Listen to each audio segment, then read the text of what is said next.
اللہ تیرا ہے احسان، روز نمازیں اور قرآن ہے یہ سب روح ایمان، نور رمضان نور رمضان نور رمضان نور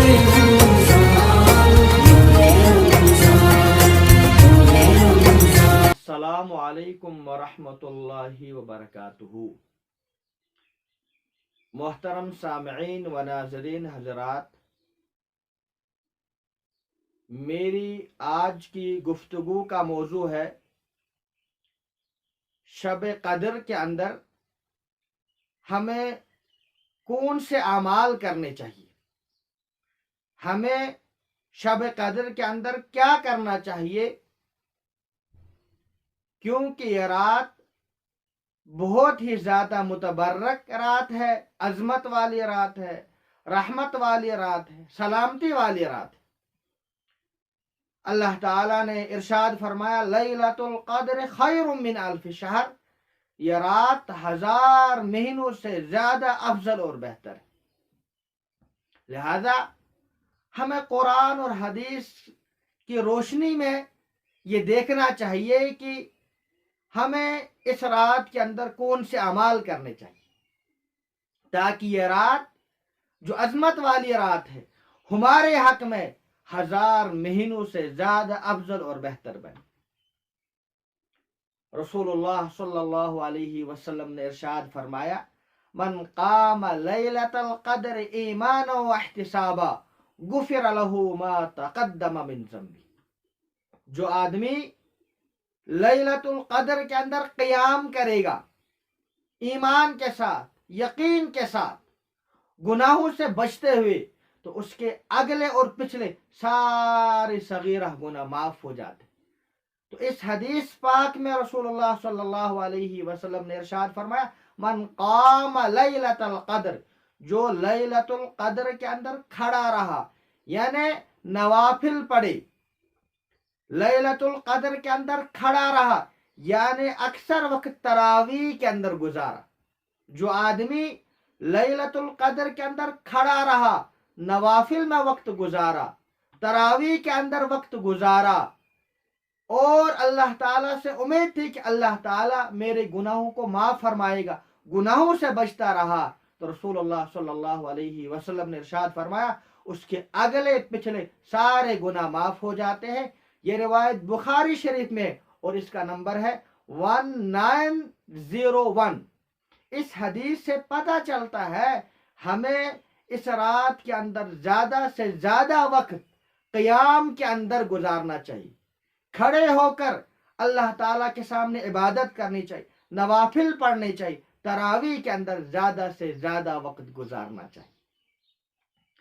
ایک اور حدیث پاک حضرت عائشہ صدیقہ رضی اللہ تعالی عنہ روایت کرتی ہے کہ میں نے عرض کیا یا رسول اللہ صلی اللہ علیہ وسلم ارأیت ان علمت ای لیلۃ لیلۃ القدر ما اقول فیہا، یا رسول اللہ صلی اللہ علیہ وسلم اگر مجھے پتہ چل جائے کہ کون سی رات لیلۃ القدر ہے تو میں اس کے اندر کیا کروں؟ رسول اللہ صلی اللہ علیہ وسلم نے ارشاد فرمایا قولی اللہم انک عفو کریم تحب العفو فاعف عنی۔ رسول اللہ صلی اللہ علیہ وسلم نے ارشاد فرمایا آپ یہ دعا پڑھو، اگر آپ کو پتہ چل جائے کہ یہ رات لیلۃ القدر ہے تو اس کے اندر یہ دعا پڑھو اللہم انک عفو کریم تحب العفو فاعف عنی۔ یہ روایت ترمذی شریف میں، اور اس کا نمبر ہے 3513۔ یعنی اس حدیث سے پتہ چلتا ہے کہ ہمیں یہ دعائیں اللہ تعالیٰ کے سامنے کرنے چاہیے اور اللہ تعالیٰ سے مانگنا چاہیے اللہ میری بخشش فرما، میری مغفرت فرما، اللہ تعالیٰ کے سامنے توبہ کرنا چاہیے، اللہ تعالیٰ کے سامنے دعائیں مانگنی چاہیے۔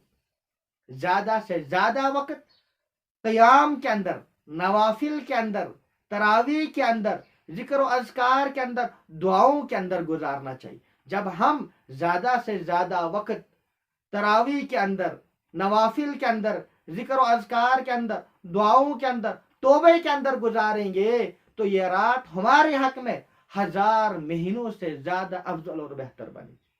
لیکن ہوتا کیا ہے ہم امام صاحب کو بولتے ہیں امام صاحب تراویح ذرا جلدی جلدی پڑھا، اور اکثر وقت اس کے بعد کیا ہوتا ہے، واعظ اور نصیحت اور تبلیغ کے اندر ہم زیادہ سے زیادہ وقت گزار دیتے۔ تبلیغ کرنا اچھی بات ہے، ہم ہر روز ہر ہفتے جمعہ کے دن تبلیغ کرتے بھی ہیں، سنتے بھی، عید کے دن تبلیغ کرتے ہیں، اور جب بھی کبھی اجتماع ہوتا ہے تبلیغ کرتے بھی ہیں، سنتے بھی۔ لیکن یہ رات قیام کرنے کی رات ہے، یہ رات کھڑے ہو کر اللہ تعالیٰ کے سامنے نوافل پڑھنے کی رات، تراویح پڑھنے کی رات، ذکر و اذکار کی رات ہے، دعاؤں کی رات ہے۔ لہذا تبلیغ اگر ہم کسی اور دن کریں وہ زیادہ بہتر ہے، تبلیغ بالکل ثواب ہے، نصیحت ثواب ہے، واعظ اچھی بات ہے، لیکن اس کے لیے یہ رات زیادہ مناسب یہ ہے، بہتر یہ ہے کہ ہم اس کو تراویح کے اندر، ذکر و اذکار کے اندر، نوافل کے اندر گزارے، اور اللہ تعالیٰ سے خوب مانگے۔ یہ رات دعاؤں کی رات ہے، اور اس کا زیادہ سے زیادہ ورد کرنے کی کوشش کرے۔ اللہم انک عفو کریم تحب العفو فاعف عنی۔ اللہ تعالیٰ سے دعا ہے کہ اللہ تعالیٰ ہمیں شب قدر کی قدر کرنے کی توفیق عطا فرمائے، اور صحیح طریقے سے اس کے اندر عبادت کرنے کی توفیق عطا فرمائے۔ اور بہت سارے حضرات تو ایسے بھی ہیں جو اس شب قدر کو مناتے ہیں، سیلیبریٹ کرتے ہیں، حالانکہ یہ رات منانے کی نہیں ہے، یہ رات عبادت کی رات ہے، یہ رات ذکر و اذکار کی رات ہے، یہ رات دعاؤں کی رات ہے، اللہ تعالیٰ سے مانگنے کی رات ہے۔ اللہ تعالیٰ سے دعا ہے کہ اللہ تعالیٰ ہمیں صحیح کہنے اور ہم سب کو اس پر عمل کرنے کی توفیق عطا فرمائے۔ وآخر دعوانا الحمد للہ رب العالمین۔